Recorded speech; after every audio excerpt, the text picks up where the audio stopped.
नमस्कार दोस्तों। आज मैं आपको बताने वाला हूं कि आप इनवॉइस और पैकिंग लिस्ट आप कैसे बनाएंगे। चाहे आप फ्रेट फॉरवर्डिंग कंपनी में हो, चाहे एक्सपोर्टर कंपनी में हो, चाहे मैन्युफैक्चरिंग कंपनी में हो।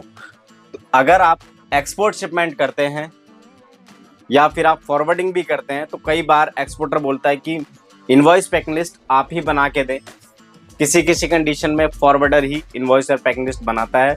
और अगर आप एक्सपोर्टर कंपनी में काम कर रहे हैं, जो कि कंपनी एक्सपोर्ट करती है, अदर कंट्री में माल बेचती है, तो वहां पे भी आपको इनवॉइस पैकिंग लिस्ट बनानी पड़ सकती है। इसमें जो डिटेल्स मेंशन होती हैं, इसी के बिहाफ पे आपका आगे का जो डॉक्यूमेंट्स प्रोसेस होता है कंटेनर एक्सपोर्ट करने के लिए, वो सारा डॉक्यूमेंट्स इसी के आधार पे बनता है। स्टेप बाय स्टेप सारे डॉक्यूमेंट्स हमें इसके अकॉर्डिंग ही बनाने पड़ते हैं। तो वही चीज़ मैं आपको बताऊंगा कौन कौन सी डिटेल्स इसके अंदर मेंशन होती हैं और वो डिटेल्स कहाँ तक डॉक्यूमेंट्स को बनाती हैं। तो स्टार्ट करते हैं सबसे पहले हम लोग इनवॉइस से। ये है इनवॉइस और पैकिंग लिस्ट। ये दोनों आपको देखने में सेम लगती होगी, लेकिन इसमें बहुत डिफरेंस है। पहले मैं इनवॉइस की बात करता हूँ। इनवॉइस में सबसे पहले जो डिटेल्स आती है यहाँ पे बैंक डिटेल्स, आपकी बैंक डिटेल्स, क्योंकि आप कार्गो एक्सपोर्ट कर रहे हैं तो आपकी बैंक डिटेल्स यहाँ पे मेंशन होनी चाहिए। ये कस्टम का फॉर्मेट होता है इनवॉइस और पैकिंग लिस्ट का।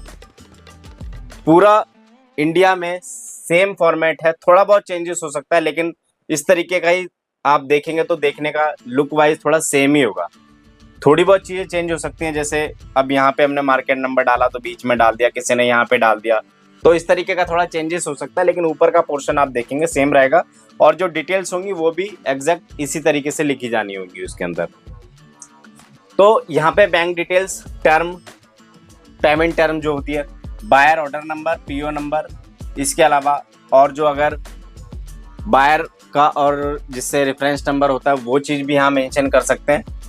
इसके अलावा यहाँ पे शिपर नेम, मतलब एक्सपोर्टर का नाम और उसका एड्रेस, कंसाइनी मतलब बायर जो माल खरीद रहा है और उसका एड्रेस, नोटिफाई या तो सेम हो सकता है कंसाइनी और नोटिफाई सेम, या फिर नोटिफाई में कई लोगों को कंफ्यूजन होती है कि इसमें हम लोग क्या चीज़ मेंशन करते हैं। इसके अंदर मेंशन होता है कि जो कंसाइनी का वहाँ पे जिस कंट्री में कार्गो जा रहा है वहाँ पे जो फॉरवर्डर हैंडल करेगा, डीओ का प्रोसेस जो हैंडल करेगा, उसका नाम यहाँ पे कंसाइनी मेंशन करवा देता है। ये डिपेंड करता है कि कंसाइनी अपना नाम वहाँ पे मेंशन करवा रहा है या फिर नोटिफाइड डिटेल्स का यहाँ पे मेंशन करवा रहा है। ठीक है, ये नोटिफाई डिपेंड करता है कि कंसाइनी किसका नाम वहाँ पे मेंशन करवा रहा है, उसका नाम और एड्रेस। अब आते हैं पोर्ट ऑफ रिसिप्ट पे। पोर्ट ऑफ रिसिप्ट, अगर आप किसी भी आईसीडी से शिपमेंट कर रहे हैं तो यहाँ पे उस आईसीडी का नाम आएगा, दादरी या फिर आईसीडी तुगलकाबाद। नेक्स्ट आता है पोर्ट ऑफ लोडिंग, जहां से कंटेनर वेसल पे लोड होगा उस पोर्ट का नाम, जैसे मुंद्रा, नवा शिवा या पिपावा। वैसे मोस्टली मुंद्रा ही होता है और नवा शिवा होता है। ठीक है, पिपावा मोस्टली इंपोर्ट शिपमेंट के लिए आता है। नेक्स्ट आता है पीओडी, पोर्ट ऑफ डेस्टिनेशन, जिस कंट्री में आपका माल जा रहा है वहां पे पोर्ट का नाम, वहां के पोर्ट का नाम। फाइनल पीओडी, जैसे यहाँ पे आपने पोर्ट ऑफ रिसिप्ट मतलब किसी आईसीडी का नाम लिखा था, उसी तरीके से यहाँ पे फाइनल पीओडी आपको लिखना, अगर पीओडी से आगे शिपमेंट कहीं जा रही है तो। ठीक, यहाँ पे एक चीज और मैं आपको बता देता हूँ, अगर सेम पोर्ट पे जो पीओडी है वहीं पे क्लियरेंस होगी तो आपको सेम इसी पोर्ट का नाम यहाँ लिख देना है। और सेम एज इसी कंडीशन में यहाँ पे अगर आईसीडी से शिपमेंट ना होकर पोर्ट ऑफ लोडिंग से शिपमेंट हो रही है तो आपको जो आपने यहाँ पोर्ट का नाम लिखा है वही पोर्ट का नाम आपको यहाँ पे लिख देना है। ठीक है, अब आते हैं हम लोग मार्केट नंबर में। मार्केट नंबर में होता है ये कि आपने जो भी प्रोडक्ट किसी भी कार्टन्स के अंदर या फिर ड्रम्स के अंदर या रोल्स के अंदर आपने पैक किया हुआ तो उसके ऊपर आप एक मार्किंग लिखते हैं, तो वो मार्किंग आपको प्रॉपर यहाँ पे मेंशन करनी है। क्या प्रोडक्ट है, बैच नंबर, लॉट नंबर, कौन सा बैच नंबर है, सीरियल नंबर क्या है, वो यहाँ पे आपको मिल जाएगा। जो आपने मतलब प्रोडक्ट के ऊपर बैचिंग की है वो आपको मार्केट नंबर में लिखना है। मार्किंग मतलब जो होती है, ठीक है, और उसका नंबर, सीरियल नंबर।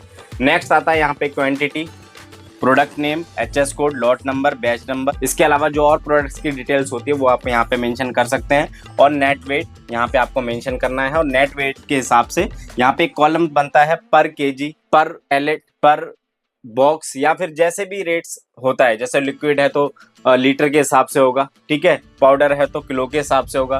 तो वो आपको यहाँ पे आपको मेंशन करनी है कि उसकी वैल्यू क्या है उस कार्गो की, ठीक है, पर केजी है या फिर जैसे मैंने आपको बताया उस तरीके से। और उसके बाद फाइनल वैल्यू और यहाँ पे आपको टोटल वैल्यू इस इनवॉइस वैल्यू की यहाँ पे आपको लिख देनी है।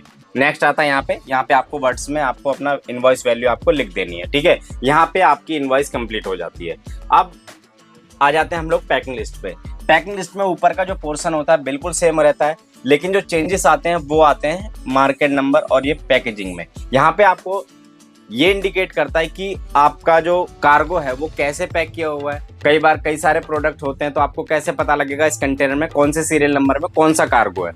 तो आपको वो सारी चीजें इसके अंदर मेंशन करनी पड़ती हैं, कौन सा कार्गो कौन से पैलेट के अंदर पैक है, सीरियल नंबर वगैरह आपको यहाँ पे मिल जाएगा।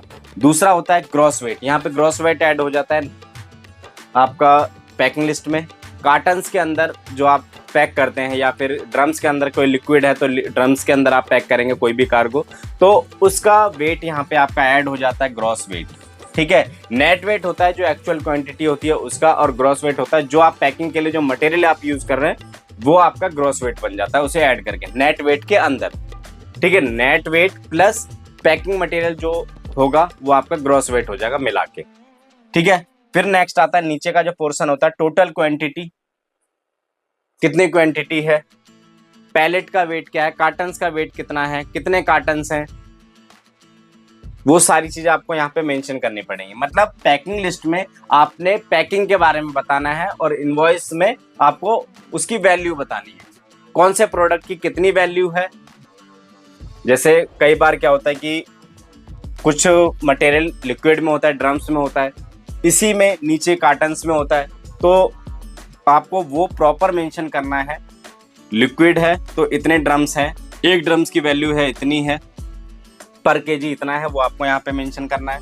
फिर उसके बाद नीचे सीरियल नंबर 2 करके आपको यहाँ पे आपको मेंशन कर देना है कितना कार्टन्स है, उस कार्टन्स के अंदर कौन कौन से प्रोडक्ट हैं वो आपको इनवॉइस में मेंशन करना है। और पर केजी अगर आप दे रहे हैं, जो भी एक्सपोर्टर है पर केजी के हिसाब से या फिर लीटर के हिसाब से जैसे भी आपकी क्वांटिटी है वो आपको यहाँ पे मेंशन कर देनी है। और इसी तरीके से आपको यहाँ पे भी आपको बताना है कि कौन सा कार्टन, उसकी कितनी पैलेट है और सीरियल नंबर कितने से कितने तक है, वो सारी चीज़ आपको यहाँ पे मेंशन कर देनी है।